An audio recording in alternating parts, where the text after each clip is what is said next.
في لعبة كرة القدم. كرة من رياض محرز على الجهة اليسرى، انطلق مع فوزي غلام، يوصل رياض، هيلا منه رياض، يوصل عليه غلام، توزيعاتك دقيقة يا فوزي.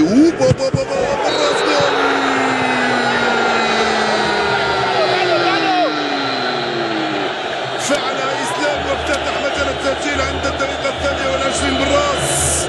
كان يجب أن يرتقي إسلام فوق الرؤوس ويسجل بالراس لكي يأتي الهدف الأول للمنتخب الجزائري، الهدف الخامس عشر لإسلام. التوزيع من أروع ما يكون من فوزي غلام كعادته، توزيعاته دقيقة فوق الرؤوس حتى فوق رأس إسلام. الهدف الأول للمنتخب الجزائري عند الدقيقة 22. 15 هدفا لإسلام، 13 هدفا لهلال. فوق الرؤوس ارتقى إسلام رغم الحصار، سجل هدف بالرأس وافتتح مجال التسجيل بشق الأنفس. هل يمكن أن نقول هذا؟ طبعا بعد 22 دقيقة جاء الهدف الأول، وبعد 5 إلى 6 فرص سانحة للتسجيل جاء الهدف الأول. المهم جاء الهدف الأول في هذه المباراة. توزيعاتك يا فوزي، أنا نسجل تمريرات مثل هذه. صعود اللاعب فوزي غلام، رياض مدبوس في تنفيذ هذه الركنية في القائمة الثانية، خطير.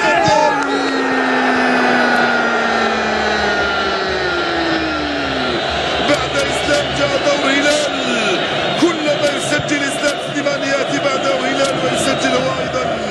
الهدف الرابع عشر لهلال العربي السوداني مقابل 15 هدفا لإسلام. العائد الى التشكيله الاساسيه هلال العربي السوداني لاعب نادي دينامو زاغريب. بالراس عناصر المنتخب الجزائري تسجل، اي نعم من زمان قوي جدا وخطير في الكرات الثابته والمرفوعه. هلال العربي السوداني امام عدد كبير من اللاعبين وحتى امام الحارس بيديه تفوق عليه هلال. شوف هنا واقف في مكانه، لم ياتي من بعيد، ارتقى في نفس المكان. خروج الحارس لم يكن موفق تماما. العربي هلال السوداني بالراس يضيف الثاني للمنتخب. في وقت المنتخب الجزائري مطالب بفتح اللعب اكثر فاكثر والابتعاد عن بعضهم البعض. الكره الثنائيه ممتازه خطيره. يا سلام عليك يا ثنائيه اللعب اليوم في غفله من دفاع منتخب السيشل، وفي لمحه بصر 3 تمريرات من اروع ما يكون.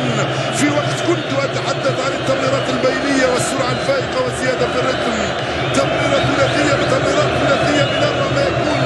وجد نفسه هلال العربي السوداني امام شباك فارغه.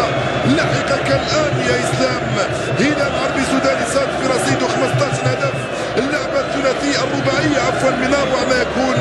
هايله الكره من سفير طيدان في اتجاه اسلام ناحيه رياض بدور هلال. 3 أهداف مقابل 0 من تمريرات 4 من اروع ما يكون.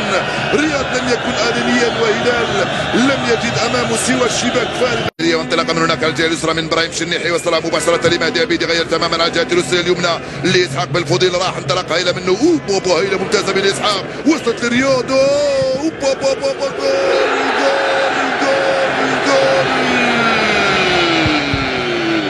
اللعبة كم كانت رائعة والسرعة كم كانت فائقة، وكذلك الانسجام كان رائع. اسحاق بالفضيل صنع بالعقب لرياض محرز بدور لنبيل بنطلب. من اين جئت يا نبيل بنطلب؟ كل هذه المسافة وكل هذه السرعة لكي تلحق الى هذه المنطقة.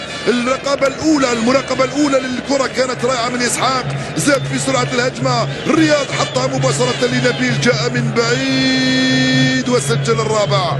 4-0 في النتيجة. هذا افضل ما يمكن ان يختم به الخضر هذه المباراة برباعية، هدفان في كل شوط. لعبة اسحاق بالفضيل كانت من اروع ما يكون، تمريرة رياض كانت اروع، وهدف نبيل بنطلب كان اروع من الرائعتين.